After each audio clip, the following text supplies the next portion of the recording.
कर्मचारी भविष्य निधि संगठन ईपीएफओ ने प्रोविडेंट फंड और पेंशन अकाउंट से समय से पहले या प्री मैच्योर फाइनल सेटलमेंट की समय सीमा में बदलाव किया है। अब नियम पहले के मुकाबले कड़े हो गए हैं। इसके तहत ईपीएफओ सब्सक्राइबर्स अब नौकरी छोड़ने के 12 महीने बाद ही फाइनल सेटलमेंट के लिए अप्लाई कर सकते हैं, जबकि पहले ये समय सीमा 2 महीने की थी। इसी तरह से अब 36 महीने तक बेरोजगार रहने के बाद पेंशन निकासी की अनुमति होगी। अभी क्या है नियम? मौजूदा समय में अगर कोई सदस्य कम से कम 1 महीने से बेरोजगार है, तो वो अपने पीएफ अकाउंट में से ईपीएफ बैलेंस का 75% तक निकाल सकता है। एपीएफ योजना के अनुच्छेद 69(2) के तहत कोई सदस्य जो लगातार 2 महीने तक बेरोजगार रहता है, उसे अपना पूरा ईपीएफ बैलेंस निकालने की अनुमति है। ईपीएफ विड्रॉल को लेकर केंद्रीय मंत्री मनसुख मंडाविया ने बताया कि नौकरी छोड़ने की स्थिति में प्रोविडेंट फंड में 75% तक अमाउंट तुरंत निकाला जा सकेगा। बाकी बचा हुआ 25% अमाउंट, जिसे मिनिमम बैलेंस तय किया गया है, नौकरी छूटने के 1 साल बाद निकाला जा सकेगा। उन्होंने बताया कि सदस्यों की सुविधा और रिटायरमेंट के बाद उनकी सुरक्षा को ध्यान में रखते हुए आंशिक निकासी को सरल और उदार बनाने का निर्णय लिया गया है। मिनिमम बैलेंस रखना क्यों जरूरी?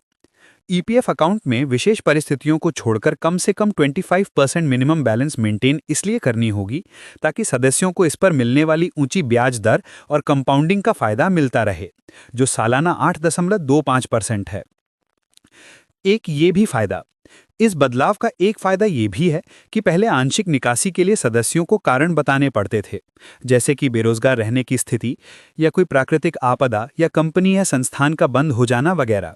वहीं अब सदस्यों को कोई वजह नहीं बतानी होगी या एप्लीकेशन के साथ कोई डॉक्यूमेंट्स नहीं जमा कराने होंगे। इससे आंशिक निकासी पहले के मुकाबले काफ़ी आसान हो गया है। क्यों ज़रूरी समझा गया ये बदलाव? पहले अगर कोई ईपीएफओ सब्सक्राइबर 2 महीने तक बेरोजगार रहता था, तो वो अपना पूरा पीएफ और पेंशन अमाउंट निकाल सकता था। अब जब दोबारा उनकी नई नौकरी लगती है और फिर वो ईपीएफओ से जुड़ते, तो पेंशन के मामले में दिक्कतें आती हैं। दरअसल पेंशन के लिए नौकरी का कम से कम 10 साल तक का अनुभव होना जरूरी है। अब जब लोग पहली नौकरी छूटने के बाद ही पूरा पैसा निकाल लेते हैं, तो ये साइकिल ब्रेक हो जाता है। पहले की हुई नौकरी और नई नौकरी दोनों की अवधि जुड़ नहीं पाने की वजह से नई नौकरी से फिर से 10 साल की सेवा पूरी करनी होती है। ऐसे में अगर कोई 1 या 2 नहीं, बल्कि अगर पूरे 12 महीने तक बेरोजगार रहता है, तो ये समझते हुए कि उसे पैसों की जरूरत है, पीएफ का पूरा पैसा निकालने की अनुमति दी जाएगी।